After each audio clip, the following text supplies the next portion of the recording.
Una bomba nuclear de 10 kilotones detona en medio de Nueva York, uno de los lugares más concurridos del planeta. La explosión produce un destello blanco más brillante que el sol, cegando temporalmente a todas las personas en un radio de 10 kilómetros, es decir, hasta Nueva Jersey. La onda de calor sofocante y la gigantesca bola de fuego a la temperatura del sol reducen a polvo todo y a todos los que se encuentran a 30 metros o menos. Sobre el suelo solo quedan siluetas sin vida, fotografías nucleares de lo que hasta hace segundos eran humanos. Estremecedor. Pero este pavoroso escenario es apenas el inicio. Hoy veremos la simulación más realista en caso de que una guerra nuclear estallara en la actualidad. ¿Qué país atacaría primero? ¿Cuántos miles de millones de personas morirían? ¿Y qué tipo de sociedad quedaría después de esto? Primero, empecemos conociendo cuáles serían las naciones capaces de reducir al planeta a cenizas. Estados Unidos y Rusia controlan los arsenales nucleares más destructivos. Ambos son dueños de miles de ojivas nucleares, que corresponden al 90% del total del arsenal nuclear en el mundo. Cantidad suficiente para causar destrucción a escala global. Además, su intercambio de amenazas lleva décadas vigente, con sanciones y ultimátums que han puesto a temblar al resto del mundo.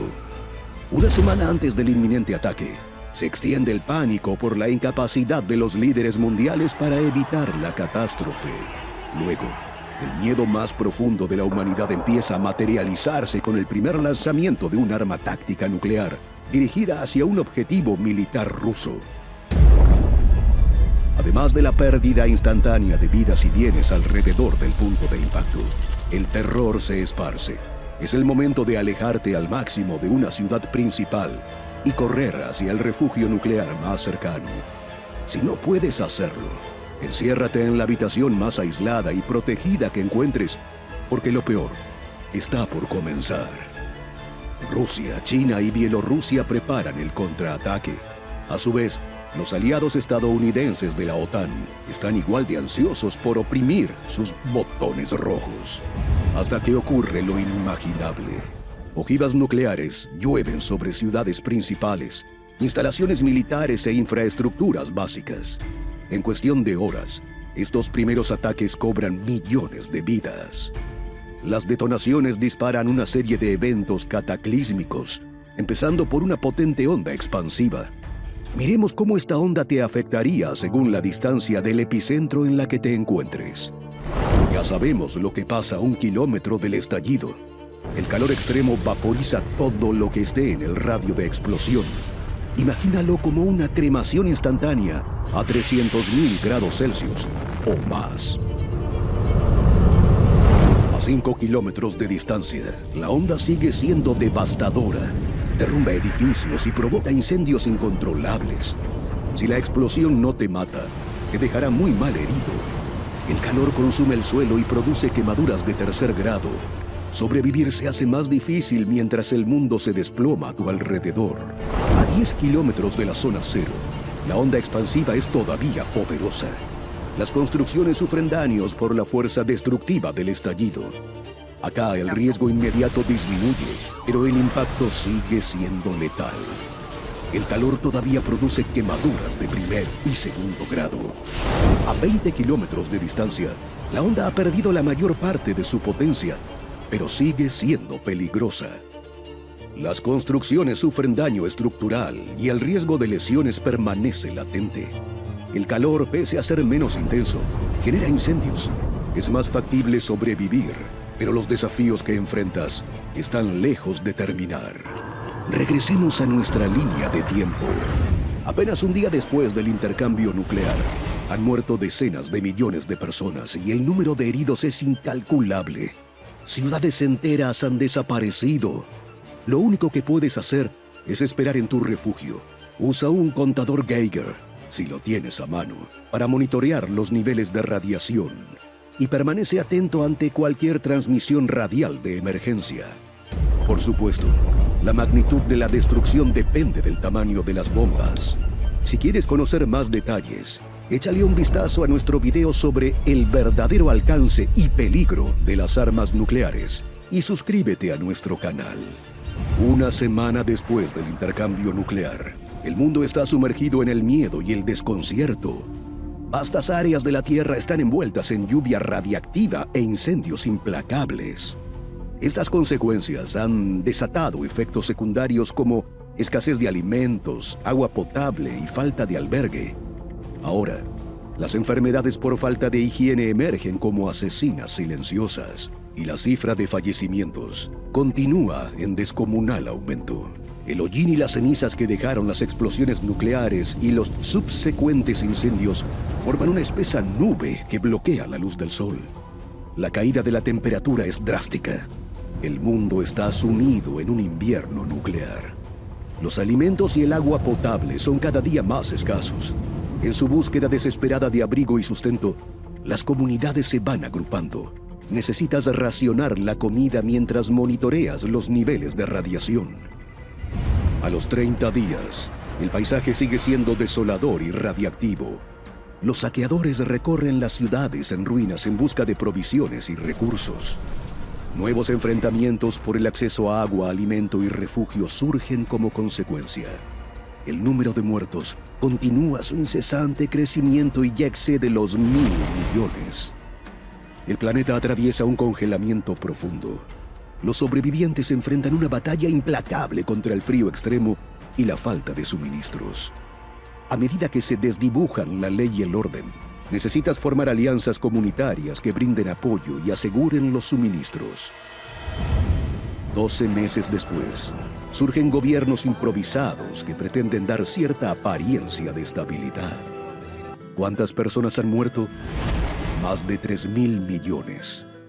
La sociedad intenta conciliar la realidad de un mundo carente de comodidades, conectividad y tecnología. Se exploran fuentes renovables de energía con el fin de generar electricidad y calor. Pequeños grupos empiezan a intercambiar recursos y conocimiento. Incipientes servicios de salud van surgiendo, mientras se vuelve crucial darle a las nuevas generaciones un nivel básico de educación. En este punto, es de vital importancia ser un miembro activo de tu comunidad, enseñando a los jóvenes, creando huertas verticales o participando en cualquier proyecto de reconstrucción. Llegando al 5º año, el mundo ha cambiado para siempre. Las comunidades sobrevivientes han crecido en número y territorio. Las redes comerciales abarcan zonas más amplias y grupos aislados se han ido reconectando. La cooperación científica, con el fin de superar los retos en un mundo post-apocalíptico, reaviva la esperanza humana. La agricultura tradicional ha evolucionado hacia cultivos bajo techo y controlados que producen cosechas pequeñas. A pesar de todo, la cifra de fallecidos avanza sin clemencia. Ya van más de 4.000 millones y empiezan a surgir nuevos caudillos. Un sinnúmero de especies, incluida la humana, permanecen en riesgo de extinción. Aunque la resiliencia es excepcional, el camino hacia la reconstrucción es extenso y agotador. Roguemos para que este panorama se quede solo en la ficción y que, llegado el momento, el mundo elija la paz en lugar de la destrucción.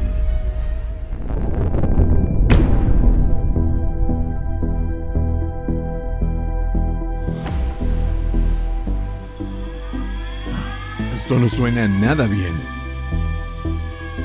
En episodios anteriores has sobrevivido a desastres catastróficos como tsunamis, deslizamientos y huracanes. Pero ahora el mundo entero está en peligro. Una guerra global ha estallado y los misiles viajan de un continente a otro. ¿Cómo puedes convertirte en uno de los pocos sobrevivientes de este escenario catastrófico? Busca refugio, porque acá te contamos cómo sobrevivir a un apocalipsis nuclear. En la actualidad, 9 países poseen armas nucleares. Si alguno de estos lanza tan solo una de las casi 15.000 ojivas nucleares en el mundo, esto detonaría una ola de caos y destrucción a escala planetaria. La explosión de una ojiva de 1 megatón genera destrucción absoluta en un radio de 1 kilómetro. En 7 kilómetros, ninguna edificación soportará la onda expansiva. Y cualquiera que se encuentre a 12 kilómetros será golpeado por una ráfaga térmica capaz de causar quemaduras de tercer grado. Y si te encuentras a 20 kilómetros, cubre tus ojos.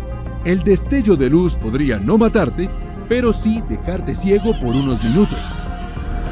¿Qué deberías hacer al escuchar las sirenas? Porque huir puede ser una mala idea. ¿Y cómo sobrevivir después del ataque? Sobrevivir a un apocalipsis nuclear puede parecer desalentador e imposible, pero tenemos algunos consejos para resistir las explosiones iniciales y sus devastadoras consecuencias. Paso 1. Ocúltate. Suenan las sirenas y el pánico se desata. Es mejor que actúes rápido, porque solo tienes unos minutos antes del ataque. Tu primer instinto podría ser huir. Pero si odias el tráfico de los lunes en la mañana, no tendrás palabras para describir la clase de atasco que encontrarás. Las calles estarán repletas de personas intentando escapar. Este es el tipo de atasco en el que no quisieras pasar el último de tus días. Tu mejor opción es encontrar refugio lo más subterráneo posible. Si tú o un vecino tienen un resguardo de este tipo, claramente son personas afortunadas. Si tu ciudad tiene estación subterránea y tienes una cerca, corre hacia ella. O intenta llegar al edificio de cemento más grande que puedas encontrar y busca el subsuelo. Si no tienes sótano, ubícate en el centro del edificio y ruega para que el concreto te proteja contra el estallido inicial. Esconderte en un edificio te protegerá del estallido y refugiarte bajo tierra te protegerá de la radiación. Es tu día de suerte. Encuentras un sótano para esconderte. Todo a tu alrededor tiembla con violencia cuando escuchas un estruendo ensordecedor. Aunque hayas encontrado protección, todavía es altamente peligroso afuera. Paso 2. Espera. Si sales de tu refugio demasiado pronto, podrías resultar con graves quemaduras. En tan solo 15 minutos, una lluvia de escombros y polvo radiactivo empezará a caer. Y en menos de lo que piensas, todo a tu alrededor quedará cubierto de radiación. Si entras en contacto con cualquier objeto, podrías terminar envenenado. Y esta es una forma terrible de morir. Trata de permanecer a salvo al menos 72 horas. Después de esto, será más seguro aventurarse. Mientras estés en el refugio, intenta encontrar alimentos enlatados, botellas de agua y un botiquín. Sin importar cuánta hambre tengas, asegúrate de no ingerir nada que no haya estado envasado durante la explosión. Recuerda que todo está cubierto de radiación. Tomas el teléfono para pedir ayuda, pero no tienes internet ni señal. No puedes quedarte aquí dentro para siempre. Así que es hora de explorar lo que quedó del mundo. Paso 3. Busca información. Tu primer contacto con el nuevo mundo es desolador. Todo lo que conocías es ahora un desierto de total destrucción. Pero no te detengas demasiado en la nostalgia. Necesitas huir del área radiactiva. Busca una señal de radio o alguna frecuencia en la cual puedas recibir información. Será vital para saber dónde hay refugios o si vienen más ataques en camino.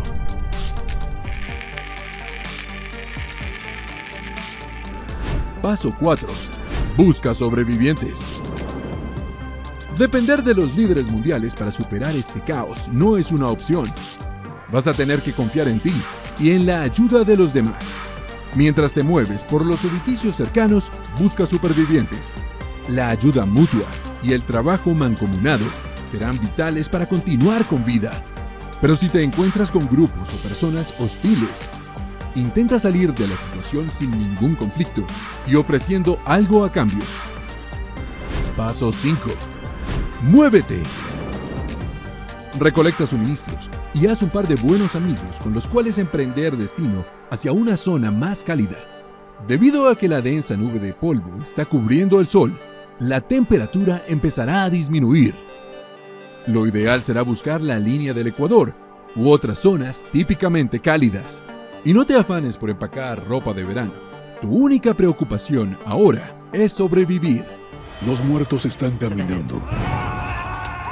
El mundo se sume en las tinieblas, no por las guerras o algún desastre natural, sino por una amenaza creada por el hombre. Una crisis sin precedentes ha desatado un estado de excepción global. La pandemia por un virus zombie alrededor del planeta. Las instituciones que durante siglos sostuvieron la sociedad se desintegran.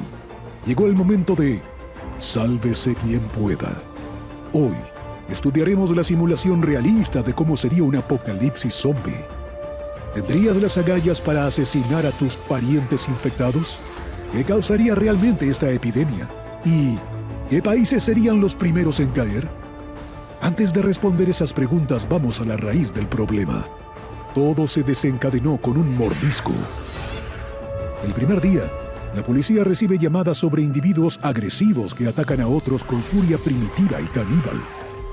Lo más extraño es que, al parecer, afecta principalmente a quienes están a punto de morir. En principio se descarta que los ataques estén relacionados con episodios de narcóticos o brotes psicóticos. Entretanto, la prensa pone en primera plana estas historias, generando una mezcla de angustia y fascinación en todo el mundo. Mientras el pánico se propaga, es conveniente aprovisionarse de suministros esenciales antes de que las multitudes saqueen las tiendas. Incluso armas, así sean hechizas, es probable que tengas que usarlas más pronto que tarde. Al cuarto día, las ofensivas sobrepasan las zonas urbanas y llegan al campo. Los países densamente poblados y con sistemas de salud insuficientes sufrirán más. Te lo explicaré mejor más tarde. Esta agresividad desmedida, al parecer, es contagiosa. Los profesionales de la salud y las fuerzas del orden notan un patrón común. Identifican el patógeno responsable de la vertiginosa infestación de comportamientos violentos. El pánico es alimentado por los inagotables mensajes en las redes sociales y las cadenas de noticias. La palabra zombie se ve por todos lados. Llegó la hora de blindar tu casa, diseñar planes de evacuación y asegurar líneas de comunicación con tus seres queridos. Día 8. La Organización Mundial de la Salud emite la alerta de pandemia. Los científicos atribuyen los ataques a un virus desconocido que se transmite por fluidos corporales, convirtiendo a los contagiados en zombies agresivos y sedientos de sangre. Se cierran las fronteras. Se imponen restricciones de viaje y las fuerzas del orden intentan frenar el contagio. Pero el virus corre más rápido que cualquier esfuerzo para contenerlo. No te hagas el héroe enfrentándolo solo. En este punto, necesitas unirte a un grupo de personas con las que puedas cooperar y compartir responsabilidades.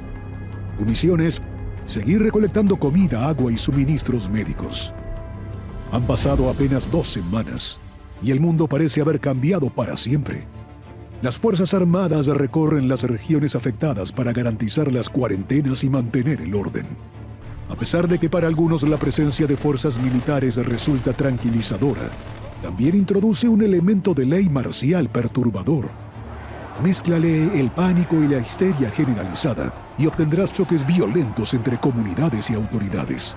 Colectivos autogestionados asumirán el papel de justicieros, con la intención de imponer sus propias normas de seguridad. Si ves a alguien sosteniendo un arma, evítalo. Está tan nervioso como tú y podría disparar.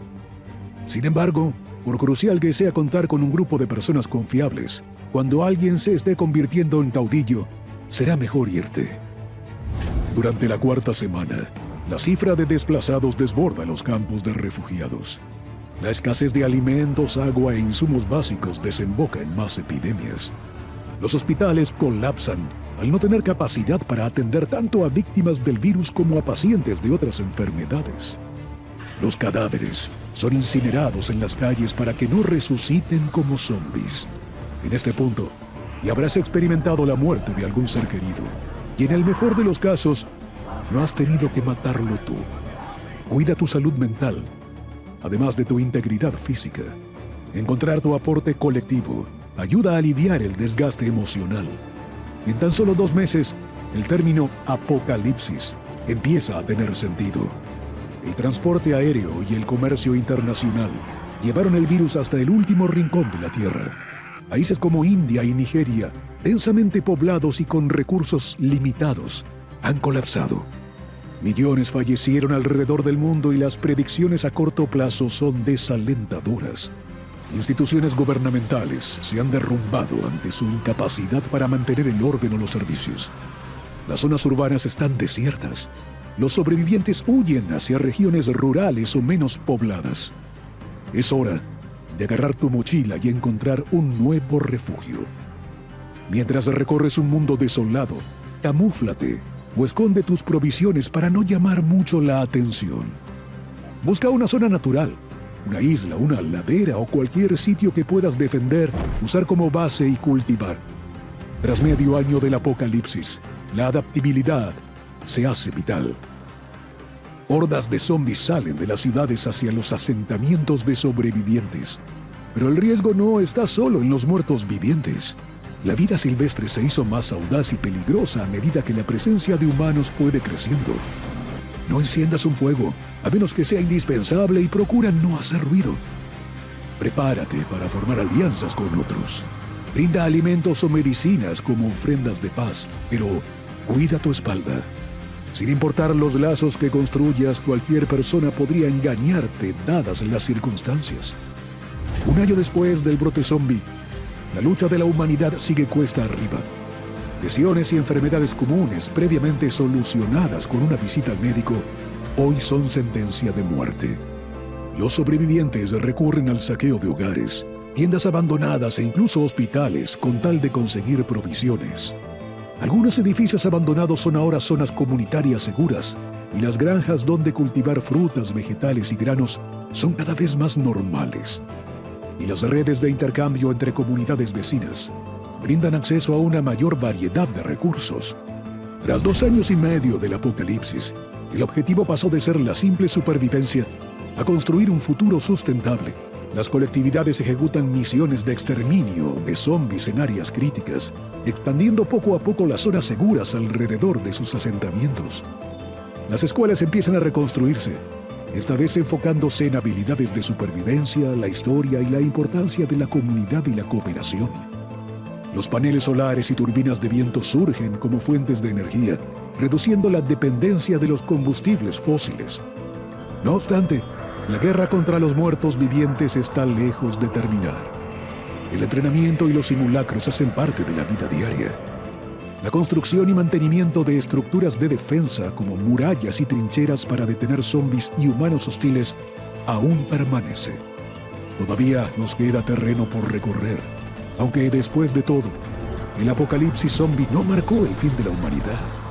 Un asteroide ha golpeado la Tierra y en cuestión de segundos deja un cráter de 20 kilómetros de diámetro. El impacto lanza una nube de hongo repleta de polvo, cenizas y roca hacia el cielo. El día se convierte en noche. La zona de impacto queda por completo arrasada y la cicatriz es visible desde el espacio. Este es el momento en que la Tierra cambia para siempre. Hoy vamos a explorar un escenario que, aunque hipotético, es absolutamente aterrador. El choque de un asteroide gigante contra la Tierra. Recorreremos un futuro apocalíptico desde el momento de su descubrimiento hasta el enorme reto que enfrentarán los sobrevivientes del impacto. ¿Tienes chance de vivir si el impacto te sorprende en la zona cero? ¿Y cómo quedaría la sociedad después de la catástrofe? Nuestra línea de tiempo empieza 1 año antes de la colisión. Astrónomos y científicos en cada rincón del planeta acuden sin demora a los observatorios y centros de datos. Un gigante descontrolado proveniente del espacio profundo está en curso de colisión hacia la Tierra. ¿Cuánto mide? Cerca de 1 kilómetro de diámetro. Los hallazgos son escalofriantes e irrefutables. El asteroide existe. Su trayectoria ha sido confirmada y ahora comienza la fatal cuenta regresiva. Al momento del impacto, el colosal cuerpo celestial promete una descarga energética igual a millones de bombas nucleares estallando al mismo tiempo. Los gobiernos sostienen cumbres de emergencia. Las agencias espaciales suman esfuerzos y los noticieros transmiten actualizaciones 24/7 sobre la aproximación del asteroide. Entre esta tormenta de pánico y especulación, tu supervivencia depende de la información certera. Las teorías conspirativas de las redes sociales son tu peor enemigo. Suscríbete para recibir informes de entidades científicas confiables. Mantente al tanto de cualquier anuncio gubernamental y alista tu kit de emergencia. A 30 días del choque, lo que alguna vez pareció un escenario de película, es ahora la realidad. Las ciudades y poblaciones en la zona de impacto proyectada son el foco de una de las campañas de evacuación más ambiciosas de la historia. Las autopistas se han convertido en ríos de vehículos huyendo del peligro y los aeropuertos trabajan sin descanso. Aunque el miedo y la incertidumbre sacan lo peor de muchas personas, consiguen unir a otros. Las fronteras y los conflictos son insignificantes ante esta nueva amenaza. Cada persona sobre el planeta contiene la respiración mientras un grupo de astronautas se embarca en una misión para tratar de desviar la gigantesca roca. En tierra, ingenieros y trabajadores enfrentan una carrera contra el tiempo para construir y reforzar albergues subterráneos, diseñados para resistir las catastróficas consecuencias del impacto. Si llegas a estar en la zona de impacto, sigue las indicaciones y no pierdas tiempo. Cada segundo será fundamental para buscar refugio. El día cero ha llegado. Al penetrar la atmósfera terrestre, el asteroide se transforma en una enorme bola de fuego. Un rugido ensordecedor anuncia el apocalíptico impacto. La explosión es deslumbrante. Una ráfaga de luz y energía forma un cráter de 20 kilómetros de ancho y 1 kilómetro de profundidad. Las ondas de choque se dispersan por la corteza terrestre, mientras la fuerza del impacto arroja enormes cantidades de escombro y polvo hacia la atmósfera, provocando una noche artificial. Recuerda que la devastación que conlleva esta monstruosidad equivale a millones de bombas atómicas. A menos que estés en un búnker muy resistente y profundo, tus posibilidades de supervivencia son nulas.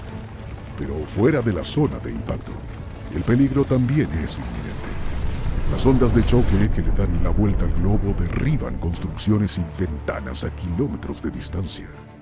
Ocúltate en sótanos o habitaciones internas para protegerte de la lluvia de escombros. Tu kit de emergencia, provisto de agua, alimentos no perecederos y un botiquín de primeros auxilios, tendrá que estar a la mano. Durante la semana siguiente al catastrófico colapso, las regiones aledañas siguen siendo sacudidas por las réplicas. Una nube espesa y densa de polvo y escombros se extiende por todo el mundo, haciendo que las temperaturas bajen y alterando dramáticamente los patrones climáticos. Estos primeros días pondrán a prueba tus habilidades de supervivencia. Prepárate para ofrecer primeros auxilios a otros y a ti mismo. Evita las ciudades y lugares más afectados a menos que hagas parte de una operación organizada de rescate. En este punto, saber cómo iniciar un fuego será fundamental en un nuevo mundo que se ha enfriado de repente. Además, es la única manera en que podrás preparar tus alimentos. Y no olvides que el agua de lluvia recolectada contiene partículas que arrastra de la atmósfera. En lo posible, hiérvela o emplea tabletas de purificación si decides beberla. Luego de un mes, los escombros y el polvo siguen suspendidos en la atmósfera. Mientras el planeta vive un invierno galáctico, la agricultura sufre las consecuencias a nivel global por la ausencia de rayos de sol. La pérdida de cosechas por todas partes causa escasez alimentaria y ahora la amenaza es una hambruna en todo el planeta. Enfócate en conseguir y almacenar alimentos no perecederos, todo lo que brinde valor nutricional y tenga larga vida. Usa varias capas de ropa para abrigarte y aísla tu casa o tu búnker. Las estufas de leña podrán solucionar tu problema de calefacción, pero ten presente que una adecuada ventilación es crucial para evitar envenenamiento por monóxido de carbono. Para el 6º mes, lo que quedó de la sociedad se habrá extendido hasta el límite. Las regiones afectadas por el impacto o el cambio climático experimentan éxodos de refugiados en busca de cobijo y sustento. Nuestras formas tradicionales de intercambio y comercio han quedado obsoletas y el desespero se ha transformado en saqueo y hurto.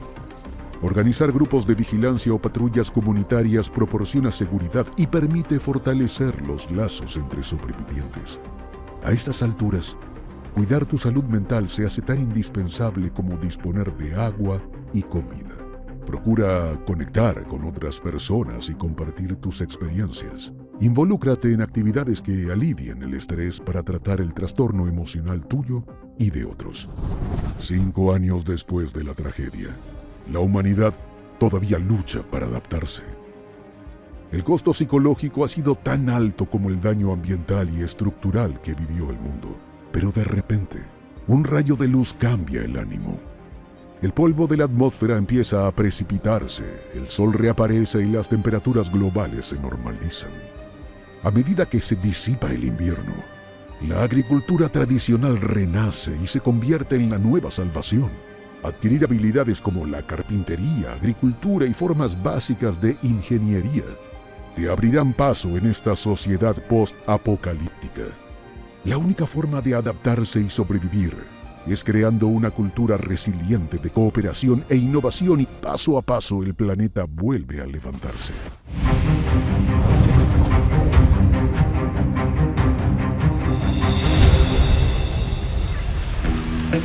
Cientos de personas están en la playa bajo el cálido sol del verano. ¿Qué es eso? Algo te llama la atención. Miras hacia el cielo y ves...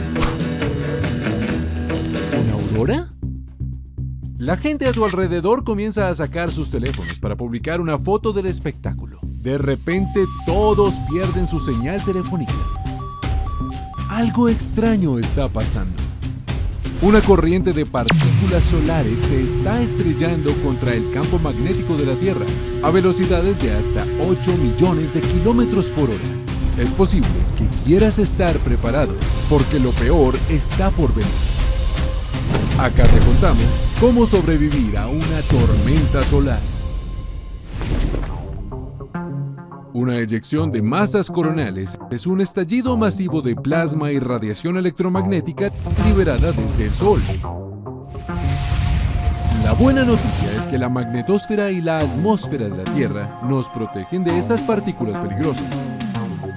Pero aunque las tormentas solares no pueden lastimarnos físicamente, pueden afectar con gran impacto nuestra tecnología.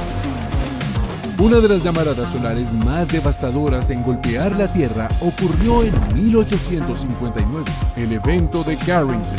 La radiación trastornó los operadores e incendió postes telegráficos.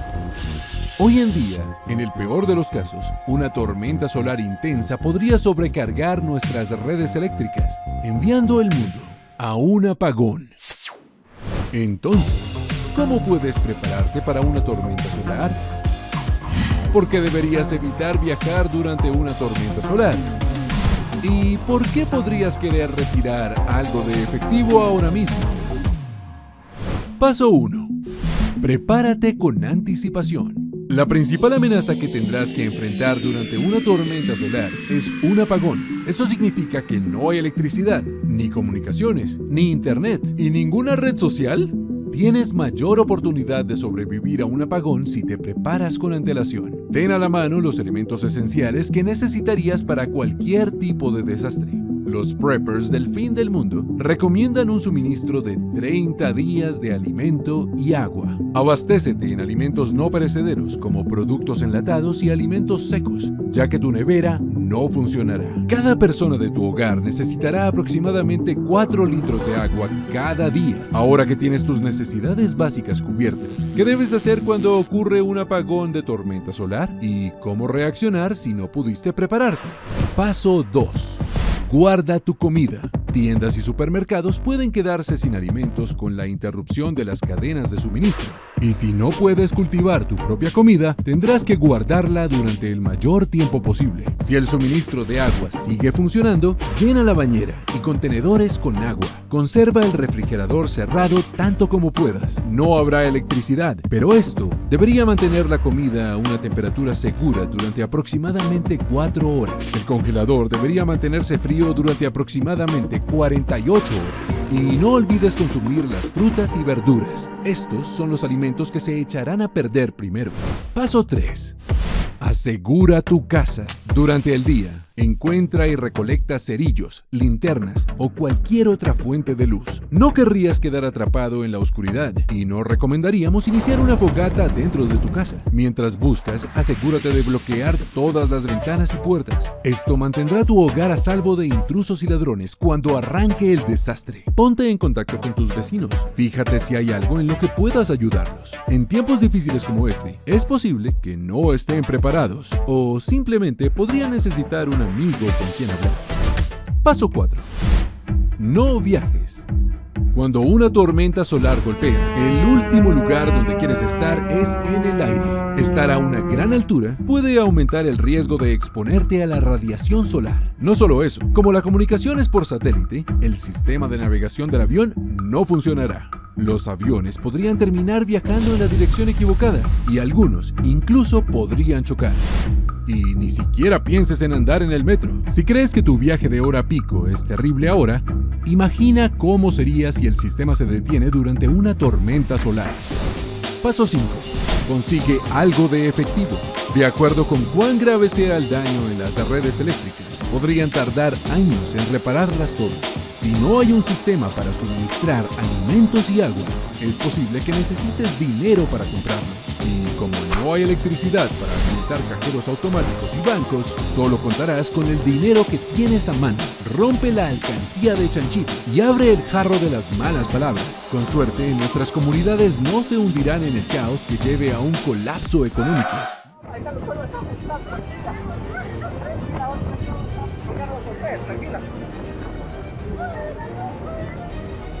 Un supervolcán es un volcán normal, pero en esteroides.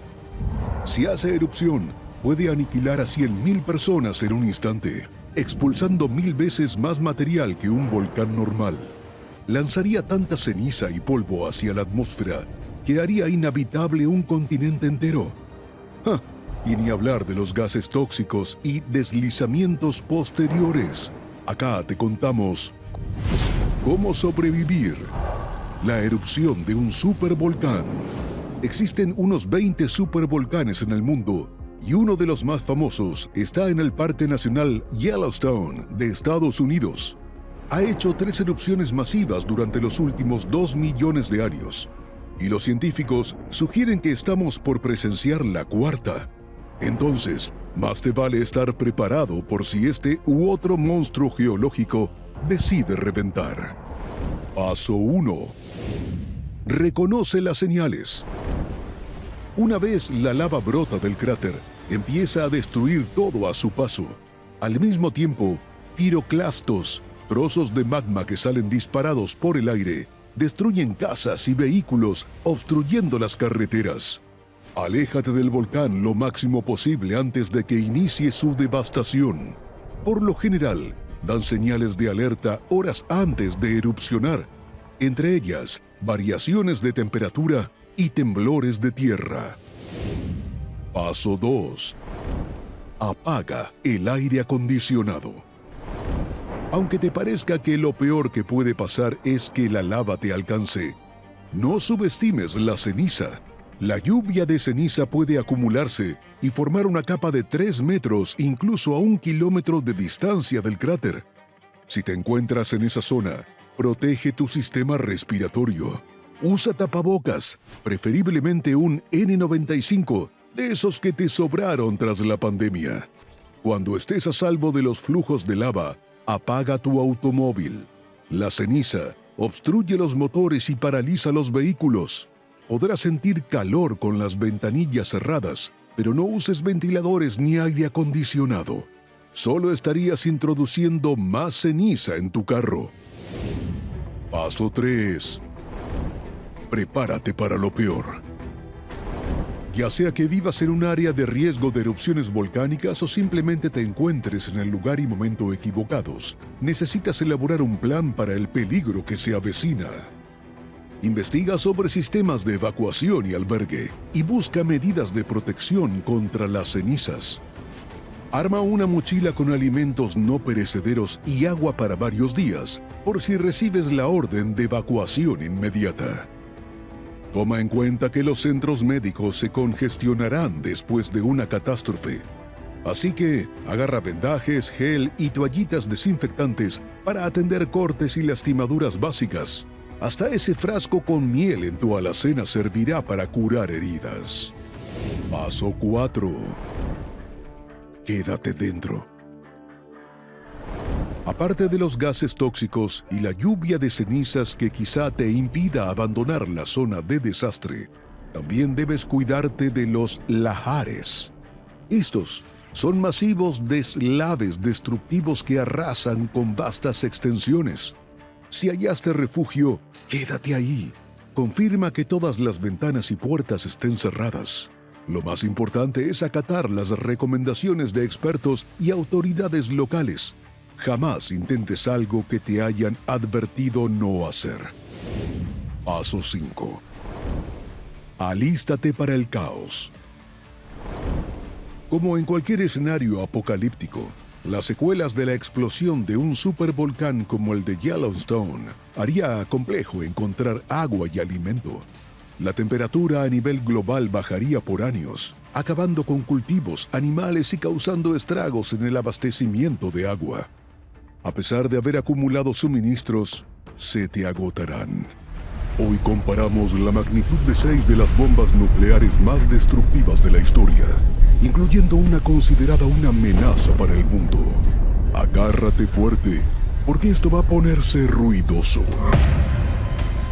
Empecemos con la bomba de 15 kilotones que Estados Unidos soltó sobre Hiroshima en 1945. Esta pequeña provocó la muerte de aproximadamente 80,000 personas y dejó a otras decenas de miles expuestas a niveles altos de radiación. Y eso no es todo. La temperatura alrededor de la explosión alcanzó los 300,000 grados centígrados. Para ponerlo en perspectiva, unas 300 veces más alta que la usada para cremar cuerpos humanos. Suena horroroso, ¿verdad? Pues esta es de hecho la más pequeña.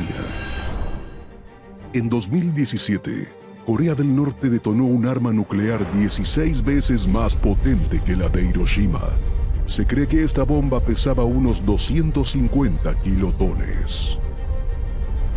Acá es donde el asunto se pone turbio.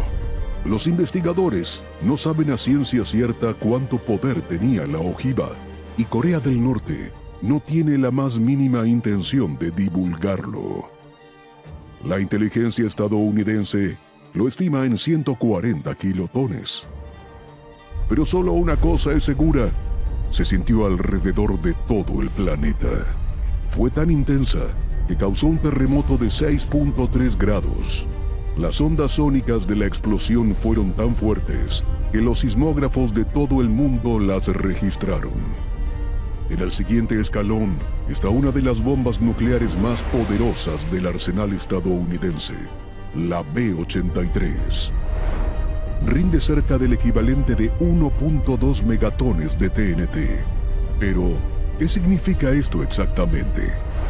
No tienes que ser físico nuclear para querer estar lo más lejos posible de una bomba como esta. Cuando explota, produce ondas que tienen la fuerza de 180 toneladas métricas y vientos de 255 kilómetros por hora en un rango de 6 kilómetros a la redonda. Si estás a 21 kilómetros, experimentarás lo que se conoce como ceguera por destello.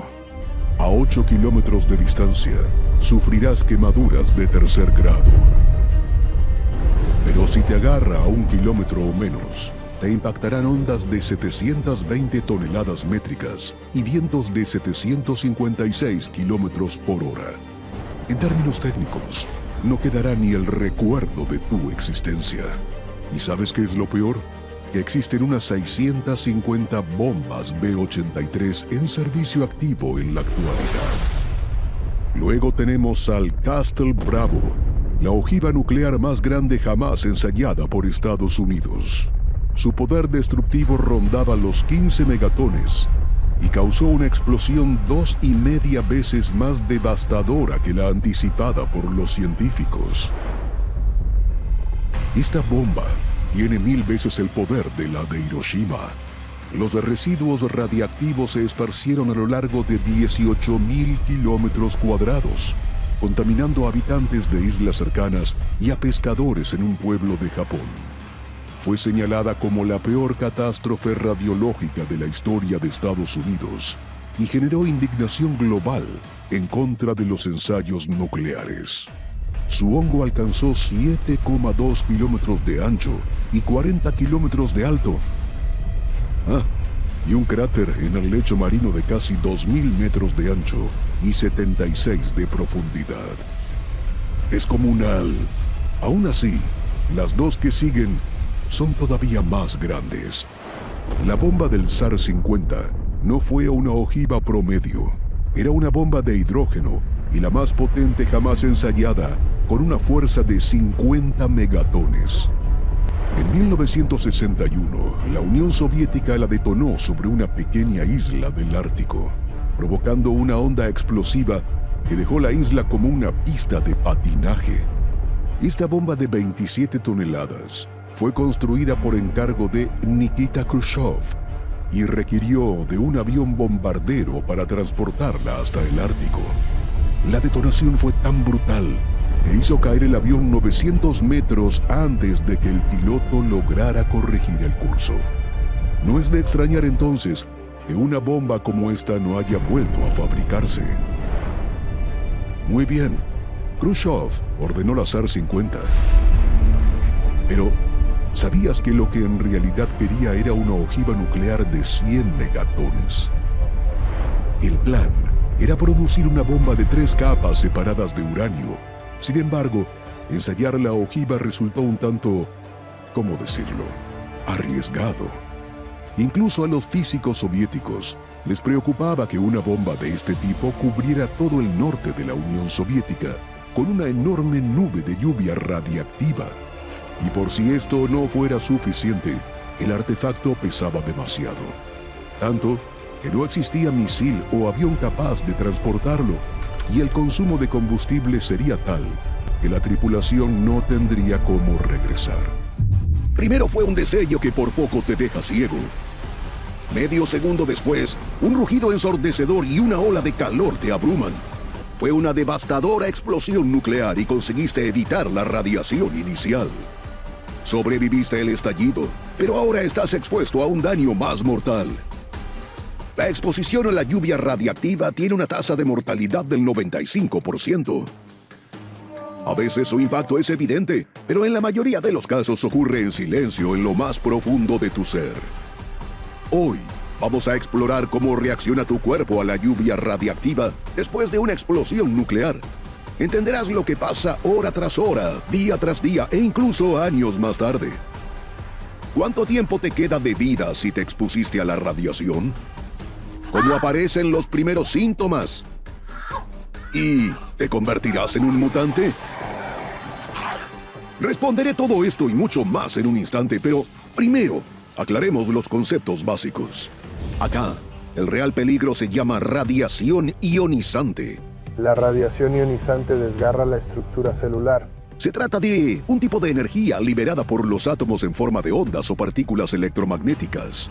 La radiación ionizante tiene energía suficiente para desprender electrones de los átomos, convirtiéndolos en iones.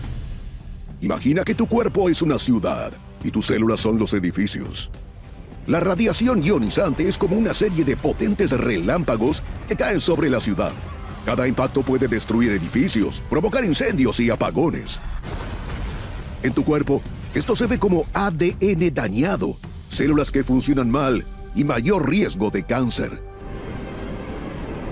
Muy bien, dicho esto, comencemos este trágico viaje. Segundos después de la explosión, te alcanza un calor intenso y la onda expansiva de la explosión. La radiación térmica inmediata puede causar quemaduras de tercer grado, incluso aunque te encuentres a kilómetros de distancia del epicentro. Si estás más cerca, la explosión puede provocarte traumatismos y laceraciones por los escombros proyectados. Si no quieres morir quemado o aplastado, necesitas buscar refugio. Ubica un lugar sólido con paredes gruesas, como un sótano o un estacionamiento subterráneo. Esto ofrecerá cierta protección contra la lluvia radiactiva inicial. una nube mortal de partículas que desciende como polvo invisible. Si estuviste expuesto a rayos gamma y neutrones, tu cuerpo ya tiene daños moleculares y celulares. Quizá has oído hablar de una píldora de venta libre que puede salvarte de la radiación. Pues bien, aunque existe, solo te protege de un tipo de radiación. El yoduro de potasio actúa inundando la glándula tiroides con yodo estable no radiactivo. La glándula tiroides es una pequeña glándula situada en el cuello que regula importantes funciones corporales mediante la producción de hormonas. Este yoduro impide que absorba el yodo radiactivo que entra en el organismo. El CDC dice que estas tabletas funcionan, pero solo por 24 horas, lo que significa que pueden bloquear la ingesta de yodo radiactivo solo por un día. En el mejor escenario, recibiste a tiempo las pastillas y las instrucciones de tu departamento de salud local. De lo contrario, continuemos. Una hora más tarde, la exposición inicial a la radiación empieza a causar estragos. Las partículas de la lluvia radiactiva están a tu alrededor, causando contaminación externa si se depositan en tu piel y tu ropa. Si inhalas o ingieres alguna de estas partículas, la situación empeorará. De repente, sientes náuseas y empiezas a vomitar. Estos son los primeros síntomas de la enfermedad por radiación. Es la respuesta inmediata del cuerpo a los daños causados a nivel celular. Si tienes acceso a agua limpia, báñate por completo para eliminar cualquier partícula radiactiva en la piel o cabello. Y evita usar acondicionador, ya que fija las partículas radiactivas en lugar de limpiarlas. En las primeras 8 horas, comienza a manifestarse el síndrome agudo por radiación. Esta es una enfermedad que se produce cuando todo el cuerpo, o la mayor parte de él, se expone a una dosis elevada de radiación. A diferencia de la exposición crónica a la radiación que ocurre en largo periodo de tiempo, este síndrome es el resultado de un estallido repentino e intenso de radiación. La primera fase, conocida como fase prodrómica, comienza con náuseas, vómitos y diarrea. Esto último no es especialmente divertido si estás en un refugio sin retrete. En este momento, tus células se están ralentizando. En específico las que se dividen en el tracto gastrointestinal y la médula ósea. Tu cuerpo está bajo ataque y te queda poco tiempo. Y aunque necesitas ayuda médica, aún no puedes salir. Por ahora necesitas sellar todas las ventanas, puertas y sistemas de ventilación para evitar que entren partículas radiactivas. Me lo agradecerás más tarde. Superaste el primer día, pero los síntomas no cesan. Tu cuerpo está intentando con violencia deshacerse de las toxinas por tus 2 puntos de evacuación. Y eso, además de agotador, es desagradable. Tu piel quizá ya muestra signos de eritema, un enrojecimiento causado por las quemaduras por radiación. Parece una quemadura solar, pero es el primer signo de algo peor. En este punto, es fundamental permanecer en el refugio y evitar cualquier otra exposición a partículas radiactivas. Escucha las emisiones de emergencia para saber cuándo será seguro salir. Y no dejes entrar a nadie, a menos que quieras arriesgarte a más contaminación. No te dejes engañar por la aparente calma porque estás entrando a la fase latente. Tus síntomas pueden mejorar y eso te dará una falsa sensación de recuperación. Pero es muy pronto para celebrar. Durante este tiempo, tu cuerpo está intentando reparar el daño celular masivo infligido por la radiación. Necesitas evitar cualquier exposición adicional y conservar la mayor cantidad de energía. Mantente hidratado si puedes e intenta descansar. Al final de la primera semana comienza la fase de enfermedad. Tu estómago está fuera de control. Experimentas deshidratación extrema y un desequilibrio de electrolitos. Esperemos que tengas Gatorade a la mano. El síndrome hematopoyético comienza cuando empeora la capacidad de la médula ósea para producir células sanguíneas. Experimentarás diarrea grave, infecciones, hemorragia y fatiga. Si todavía no has recibido ayuda médica, continúa hidratándote e intenta encontrar cualquier fuente disponible de agua limpia y nutrientes básicos. A medida que pasan las semanas, los daños en la médula ósea siguen causando una cascada de afecciones. La anemia provoca fatiga y debilidad por falta de glóbulos rojos. La leucopenia aumenta el riesgo de infección debido al bajo recuento de glóbulos blancos. La trombocitopenia produce hematomas y hemorragias debido a la escasez de plaquetas. La radiación también afecta a los folículos pilosos. Así que no te sorprendas si empiezas a perder cabello. Y aunque tu piel no se derrita como lo muestran algunas películas, puedes desarrollar ampollas, descamación y cambios en la pigmentación. No te convertirás en un demonio mutado, pero las cosas pueden ponerse feas. Lo mejor que puedes hacer es mantenerte lo más limpio y libre de infecciones posible. Durante los primeros 6 meses tras la exposición, empiezan a manifestarse los efectos a largo plazo. Órganos como el corazón, los pulmones y los riñones quizá estén sufriendo daños crónicos. Además, el riesgo de desarrollar leucemia y otros tipos de cáncer se ha disparado debido a los daños sufridos en tu ADN. Las revisiones médicas periódicas son cruciales para la detección temprana del cáncer y otros problemas de salud. Durante la próxima década, estarás librando una batalla para mantenerte vivo. El daño orgánico es probable que haya empeorado. La fibrosis pulmonar hace que el tejido pulmonar se vuelva cicatrizado y rígido. Esto provoca tos crónica, dificultad para respirar y fatiga. Los riñones dejan de filtrar los desechos de la sangre, causando hipertensión arterial e inflamación de piernas y pies. Y los daños en los vasos sanguíneos del corazón aumentan el riesgo de enfermedades cardiovasculares. La exposición a la lluvia radiactiva también puede haber afectado tu fertilidad, así que hazte un chequeo si estás planeando tener hijos. Toda esta situación es devastadora y esperemos que no llegue el día en que tengamos que enfrentarla. Ojalá el impacto de la lluvia radiactiva sobre las víctimas solo existiera en teoría. Pero, por desgracia, el ser humano ha experimentado de primera mano sus efectos. Terremoto de 1950 en Assam, Tíbet. Sigue siendo el terremoto más poderoso jamás registrado, con una magnitud de 8,6 en la escala sismológica de magnitud de momento. Su epicentro tuvo lugar en las empinadas montañas Mishmi, en India nororiental, cuando la colisión entre las placas índica y euroasiática desencadenó la furia sísmica. En el Tíbet, el terremoto generó enormes deslizamientos de tierra y extensas grietas que arrasaron pueblos enteros hacia los ríos. A India tampoco le fue bien. Los deslizamientos sumados al colapso de represas naturales arrasó 70 poblaciones. Alrededor de 1.500 personas perdieron la vida en India, y en el Tíbet la cifra superó los 3.300. Pero este es el menos devastador de los terremotos que tenemos en nuestra lista. Haremos un recorrido a través de la historia sísmica para conocer los movimientos de tierra más poderosos jamás registrados. Pero antes de sumergirnos, repasemos los conceptos básicos. Un terremoto es la liberación de energía desde el interior de la corteza terrestre, generalmente provocada por el desplazamiento de placas tectónicas a lo largo de fallas geológicas.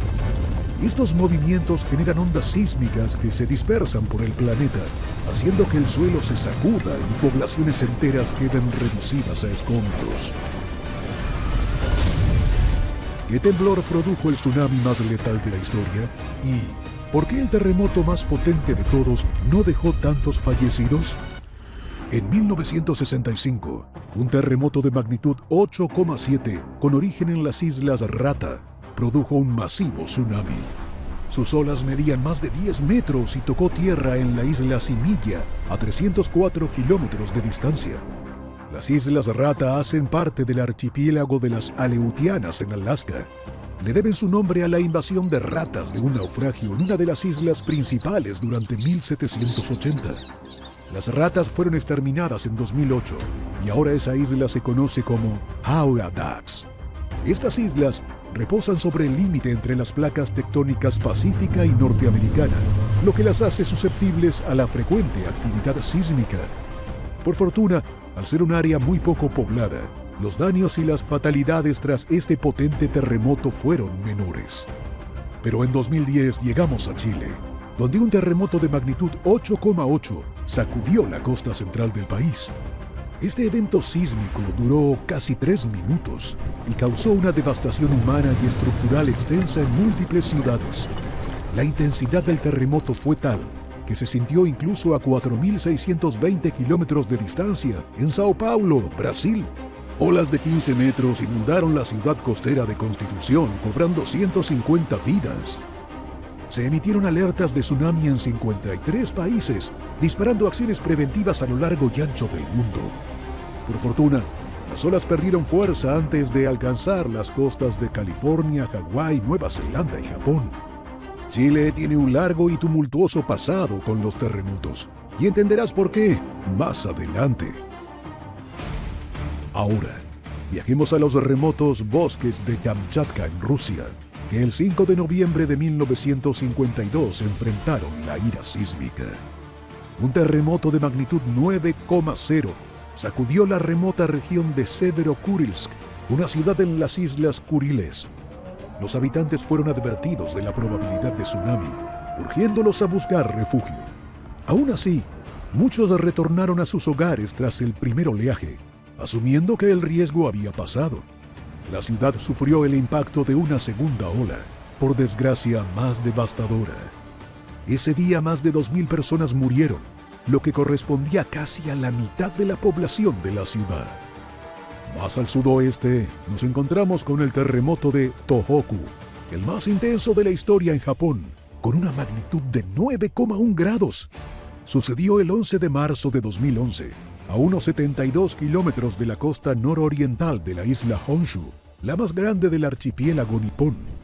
La fuerza del sismo fue tan descomunal que alteró el eje del planeta entre 10 y 20 centímetros, lo que desplazó la isla entera 2,4 metros hacia el oriente.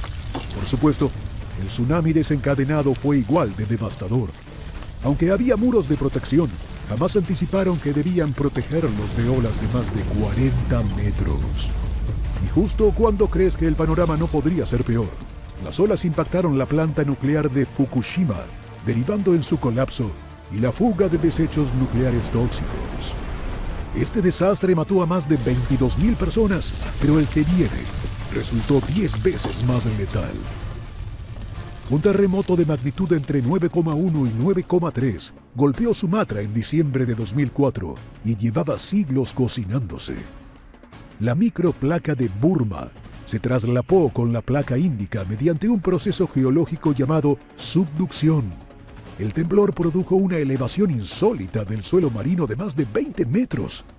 La ola del consecuente tsunami devastó zonas costeras en 14 países al sobrepasar los 30 metros de altura. Este desastre natural cobró la vida de 228.000 personas, la mayor parte de ellas en Indonesia, Sri Lanka, India y Tailandia. Sigue teniendo el récord de terremoto más poderoso en Asia y se le considera el desastre natural más catastrófico del siglo XXI. Ahora, llegamos al segundo terremoto más fuerte jamás registrado, el gran terremoto de Alaska del 27 de marzo de 1964, que alcanzó 9,2 grados de magnitud y duró casi 5 minutos. Ocurrió a lo largo de la falla geológica donde la placa pacífica se subduce bajo la norteamericana. Anchorage, la ciudad más grande de Alaska, recibió el impacto más violento por encontrarse apenas a 121 kilómetros del epicentro. Muchos edificios del centro de la ciudad caían, mientras calles y veredas desaparecían sin dejar rastro. Los tsunamis resultantes produjeron extensos daños a lo largo de la costa pacífica, con olas que llegaron a California e incluso tan lejos como Hawái. Al final, el terremoto y sus efectos cobraron la vida de 139 personas. Nuestra travesía culmina en Valdivia, Chile, el 22 de mayo de 1960, con el terremoto más potente jamás registrado y que sacudió el planeta con una magnitud de 9,5. Este temblor de 10 minutos produjo varios deslaves a lo largo de la costa chilena, bloqueando carreteras y dificultando las labores de rescate. Tras el terremoto, olas de 25 metros chocaron contra las ciudades costeras, aumentando aún más la devastación. Estas mismas olas gigantes alcanzaron Hawái, Japón y Filipinas, matando centenares de personas. Pese a la magnitud del desastre, el pueblo chileno fue alertado sobre las réplicas y tuvo la oportunidad de prepararse para lo peor. 5.700 personas fallecieron ese trágico día. La fuerza extrema de los terremotos que repasamos hoy ha urgido a los científicos a diseñar nuevas medidas de seguridad, desde sistemas de alerta más eficientes hasta estrictos códigos de construcción y protocolos de evacuación. Adelantos que pretenden brindar ayuda a las comunidades del planeta más vulnerables a estos eventos. El huracán que arrasó con los Cayos de Florida en 1935 fue una de las tormentas más intensas en la historia de Estados Unidos. Alcanzó categoría 5, impactando con vientos de hasta 295 kilómetros por hora. La tormenta se formó en Bahamas. Luego se desplazó hacia el oeste, alcanzando su máxima potencia justo antes de tocar tierra. Sus fuertes vientos destrozaron comunidades enteras y dejaron 408 muertos, casi todos veteranos de la Primera Guerra Mundial, que trabajaban en la construcción del Overseas Highway. Además de la pérdida de vidas, el huracán causó daños materiales estimados en lo que serían hoy 135 millones de dólares. Si esto te pareció aterrador, de acá en adelante, solo se pondrá peor. Hoy, compararemos el tamaño de los huracanes más violentos jamás registrados. Revisaremos su trayectoria, la velocidad de sus vientos y la destrucción que dejaron. Pero antes de seguir con el listado, repasemos algunos conceptos básicos. Los huracanes son poderosas tormentas tropicales que se forman sobre aguas cálidas en el océano. Comienzan con perturbaciones tropicales, áreas de baja presión con tormentas eléctricas. Pero si una de esas perturbaciones se mezcla con humedades altas y vientos ligeros, puede intensificarse y convertirse en una depresión tropical y posteriormente una tormenta tropical.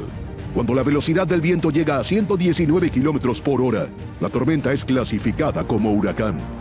El término huracán se usa en el Atlántico Norte, el Pacífico Norte Central y el este del Pacífico Norte.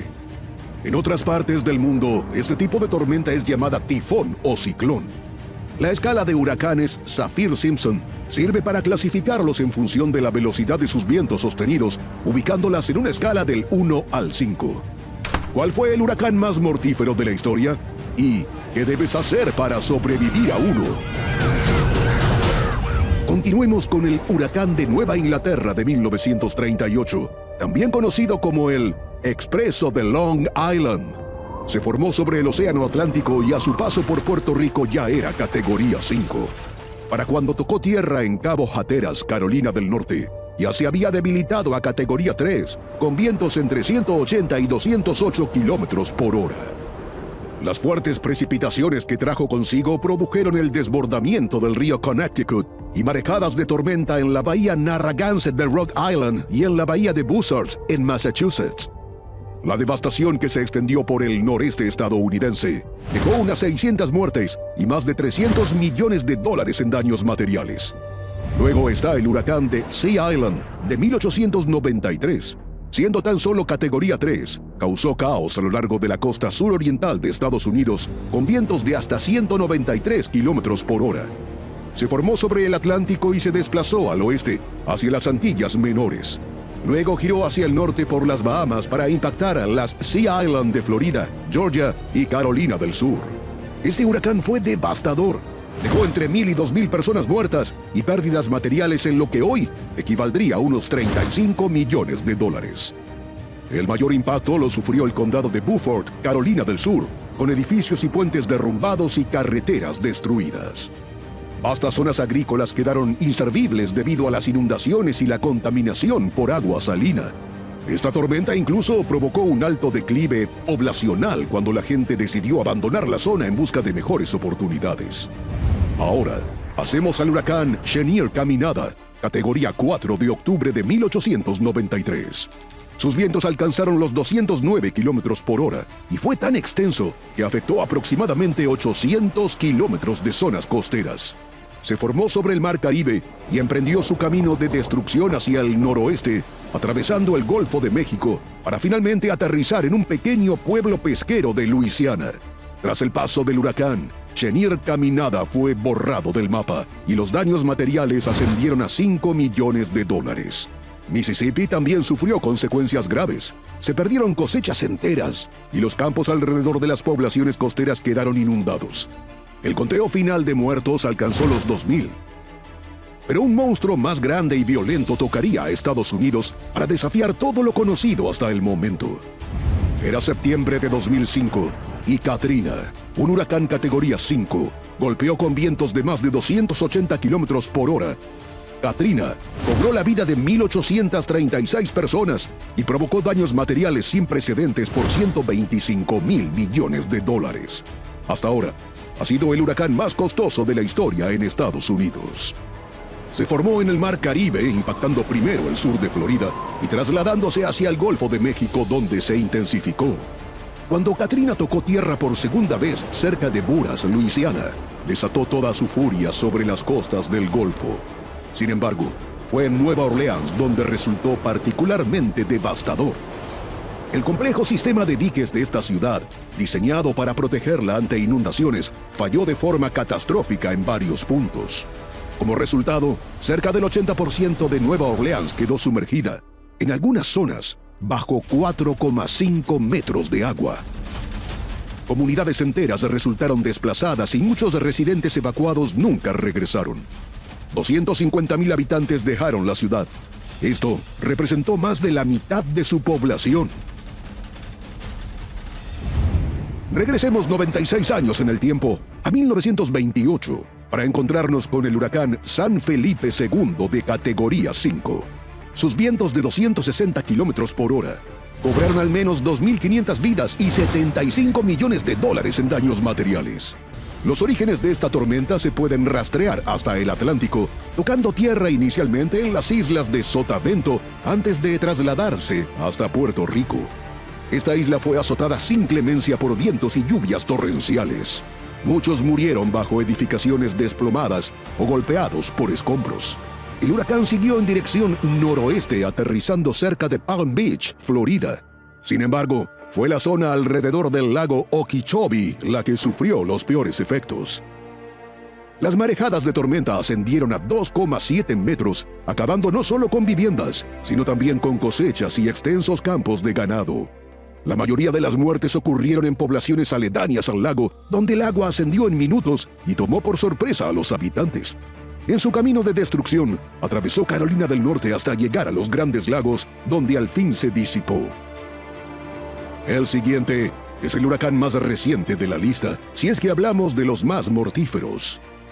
Aunque el huracán Beryl acaba de causar estragos a lo largo y ancho del Caribe, no se compara con lo que hizo María en 2017. Esta tormenta categoría 5, con vientos de 282 kilómetros por hora, causó 3.059 muertes y daños materiales estimados en 90.000 millones de dólares. Tocó tierra en Dominica y la violencia de sus vientos destruyó edificios, desenterró árboles y desató inundaciones. Luego pasó a Puerto Rico, ya como huracán categoría 4 y con vientos de 241 kilómetros por hora. Aún así, la red energética de la isla quedó destruida por completo, lo que derivó en uno de los apagones más prolongados de la historia de Estados Unidos. La falta de electricidad produjo un efecto cascada, alterando el suministro de agua, servicios sanitarios y sistemas de comunicación. Pero llegamos al papá de los desastres climáticos en Estados Unidos, el huracán de Galveston de 1900. En categoría 4 y con vientos de hasta 230 kilómetros por hora, mató aproximadamente a 8.000 personas y provocó cerca de 30 millones de dólares en pérdidas materiales. Después de recorrer el Océano Atlántico y golpear el Golfo de México, tocó tierra en Galveston. Esta ciudad, edificada sobre una isla barrera frente a las costas de Texas, no estaba preparada para enfrentar una fuerza tan destructiva. El huracán arrasó la isla derribando su infraestructura, edificios y hogares. Destruyó barrios enteros y dejó a miles de habitantes atrapados en medio de una inundación apocalíptica. Muchos murieron ahogados o sepultados por las ruinas. Esta ciudad portuaria, hasta entonces próspera, enfrentó años de reconstrucción y penuria económica. Adoptó medidas para mitigar eventos futuros, incluyendo la elevación de toda la ciudad y la construcción de un malecón para mantenerla a salvo ante una nueva marejada de tormenta. Ante un pronóstico de huracán, es crucial hallar un refugio resistente o evacuar hacia un lugar seguro. Asegúrate de tener listo un kit de emergencia con suministros esenciales, incluyendo linternas y documentos importantes. Obtén información climática de fuentes confiables y atiende las órdenes de evacuación o advertencias emitidas por las autoridades. Ya con el huracán encima, quédate dentro de algún lugar y lejos de puertas y ventanas. Incluso cuando el ojo de la tormenta haya pasado, no salgas antes de que las autoridades anuncien que es seguro hacerlo. Una alarma de emergencia te despierta de repente con una noticia inesperada. Tu país se encuentra en estado de emergencia. Estallan disturbios, se derriban estatuas y el gobierno se derrumba por la escalada de violencia. La escasez de alimentos y el saqueo desenfrenado provocan pánico generalizado. Los enfrentamientos entre las Fuerzas Armadas estallan por todas partes. ¿Podría recuperarse el país tras semejante devastación? ¿Qué pasará con el gobierno? ¿Y cómo podría sobrevivir al caos? Antes de responder todo esto, rebobinemos la cinta para entender cómo llegamos hasta aquí. Para enfocarnos en un solo punto, pedimos a ChatGPT que investigara y predijera cómo podría desarrollarse otra guerra civil en Estados Unidos. Ten en cuenta que GPT es solo un gran modelo lingüístico, no es una inteligencia artificial sofisticada, así que esta simulación no es perfecta. Si quieres estar preparado para este y otros escenarios, suscríbete a nuestro canal de YouTube. A 6 meses de la guerra, la polarización ha llegado a todos los rincones. Los discursos políticos son cada vez más incendiarios y los líderes presentan a la oposición como una amenaza para el futuro de la nación. Is America headed for a civil war? Los medios de comunicación partidistas amplifican la polarización con interpretaciones sesgadas e informando selectivas de los hechos. Para empeorar las cosas, en las redes sociales solo se ofrece una versión de la historia. Pero eso ya lo sabemos. Los algoritmos están diseñados para reforzar las creencias de sus usuarios. En el periodo previo a la Guerra Civil de Estados Unidos, en la década de 1850, se produjo una intensificación similar de las divisiones. Y aunque esta vez el tema no es la esclavitud, el racismo sigue siendo una parte importante del creciente malestar. En este momento, lo mejor que puedes hacer es mantenerte informado y escuchar opiniones de ambos bandos. Esto significa que debes buscar medios de comunicación fuera de las redes sociales. Intenta analizar todas las versiones y sacar tu propia conclusión. A medida que se acercan las elecciones presidenciales, las acusaciones de fraude electoral e injerencia extranjera estallan como pólvora. La retórica política y la desinformación amplifican la desconfianza en el proceso electoral, dando lugar a peticiones generalizadas de investigaciones y recuentos.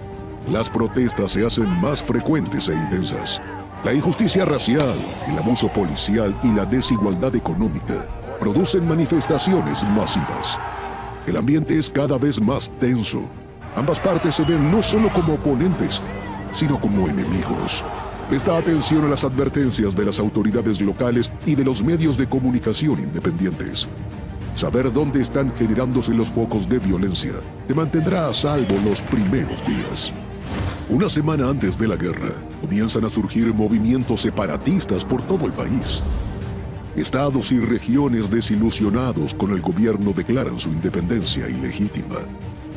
Los líderes se debaten entre el uso de la fuerza y la búsqueda de soluciones diplomáticas para atender las demandas de sus regiones. Para los separatistas, es un ejercicio legítimo de autodeterminación y una forma de reclamar sus derechos y libertades. Para los opositores, es un peligroso camino hacia la anarquía y la desintegración nacional. En estos momentos de gran tensión y violencia, es crucial pasar desapercibido. Muévete en silencio y con cautela cerca de las zonas de conflicto, evitando comentarios que puedan llamar la atención o, peor aún, generar disparos. A medida que la crisis se agrava, las divisiones dentro del ejército y las fuerzas del orden se hacen inevitables. Ahora, los miembros de estas entidades empiezan a tomar partido en función de sus creencias políticas y lealtades regionales. Algunas unidades se niegan a obedecer las órdenes del gobierno y otros permanecen leales. Esto conduce a una fragmentación de la autoridad y el control, y se traduce en más enfrentamientos más violentos. Para los civiles, la división entre el ejército y las fuerzas del orden supone una amenaza. La ruptura de la ley y el orden desató un crítico aumento de delincuencia y violencia. Y con las diferentes facciones luchando por el control, los civiles se encuentran atrapados entre dos fuegos. Ubica rutas de escape y zonas seguras. Saber a dónde ir y cómo llegar será crucial para tu supervivencia. A medida que el gobierno pierde su autoridad, los grupos paramilitares y las milicias comienzan a movilizarse.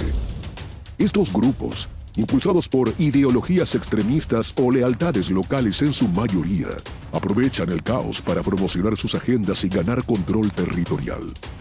Los enfrentamientos entre grupos rivales de un mismo estado se vuelven habituales y la crisis humanitaria empieza a sentirse. Conseguir alimentos y agua ya no es tan fácil y la asistencia médica empieza a limitarse.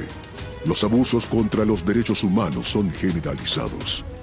Asegúrate de preparar un botiquín básico de emergencia y cuídalo con tu vida. Alimentos, agua y material de primeros auxilios serán esenciales en los meses por venir. Y no olvides mantenerte alejado de zonas concurridas como mercados, centros de transporte y edificios gubernamentales. Estas zonas pueden ser objetivos de ataques. La situación se ha convertido en una guerra civil a gran escala, con guerrillas, atentados terroristas y batallas por el control del territorio y los recursos. Es un ciclo continuo de violencia y represalias, sin final cercano. Los campos de refugiados están repletos de ciudadanos desplazados, y las organizaciones humanitarias se esfuerzan por prestar ayuda en medio del caos. Asegúrate de llevar en todo momento documentos importantes como pasaporte, identificación e información de contacto en caso de emergencia. Serán cruciales para obtener ayuda en caso de que resultes herido o te separes de tu familia. Y antes de continuar, consigue un arma para usar en defensa propia. Aunque seas pacifista, es el momento de priorizar tu propia vida. A medida que el conflicto se prolonga, el impacto económico empieza a notarse. Las empresas de todo el país se ven obligadas a cerrar. Las cadenas de suministro que antes proporcionaban un flujo constante de bienes y servicios se rompen por completo. Como las redes de transporte están interrumpidas y las instalaciones de producción inoperativas, escasean los productos de primera necesidad. El mercado bursátil se desploma y el valor del dólar cae en espiral. Los precios de la canasta familiar se disparan. Ahora casi todo está fuera del alcance del ciudadano promedio. El desempleo está en picos jamás imaginados y las empresas se enfrentan a despidos masivos. Los que aún conservan su trabajo descubren que su salario ya no es suficiente para comprar lo que necesitan. Las comunidades que antes se ayudaban mutuamente ahora se dividen, luchan por los recursos y viven con miedo. Las similitudes con el colapso de la Unión Soviética a principios de la década de 1990 se hacen evidentes. Todo es pobreza y desesperación a gran escala. Esta guerra podría durar meses o años y será difícil sobrevivir solo. Construir relaciones con tus vecinos y miembros de la comunidad es una prioridad. Compartir recursos, información y ayuda mejorará las posibilidades de supervivencia del grupo. El final del conflicto activo marca el comienzo de una fase igual de desafiante: la reconstrucción. Mientras celebran su triunfo, los vencedores se enfrentan a la monumental tarea de reconstruir una nación devastada por la guerra. Las infraestructuras están en ruinas. Carreteras, escuelas y hospitales deben reconstruirse desde cero. El gobierno tendrá que recorrer un largo camino para recuperar la confianza de sus ciudadanos. La guerra civil ha cimentado la desconfianza en los líderes políticos y la desilusión hacia las instituciones. Demostrar transparencia y responsabilidad será fundamental para reconstruir la confianza. En esta etapa, aún debe priorizarse obtener alimentos, agua y suministros médicos. Es posible que los sistemas tradicionales sigan perturbados. Necesitas explorar medios alternativos de transporte, comunicación y abastecimiento. Los efectos a largo plazo de la guerra civil proyectarán una larga sombra sobre la nación. Las cicatrices sociales, económicas y psicológicas serán evidentes durante varias generaciones. Reconstruir la confianza, curar las heridas y abordar las injusticias sistémicas es una lucha continua. El nuevo gobierno debe promover la reconciliación, el desarrollo económico y el apoyo a la salud mental como pasos fundamentales para la recuperación a largo plazo. Una guerra civil en cualquier país del mundo será siempre una catástrofe de proporciones inimaginables. Y aunque este escenario pueda ser hipotético, Muchos sostienen que Estados Unidos ya está viviendo las primeras fases de esto. El problema es que el conflicto no empieza y acaba necesariamente en Estados Unidos. Mientras las tensiones en todo el planeta siguen aumentando, la posibilidad de otra guerra mundial parece más latente que nunca. ¿Cómo se desarrollaría? ¿Y cómo podría sobrevivir? Te contamos todos los detalles en un próximo video. Acá, en Cómo sobrevivir.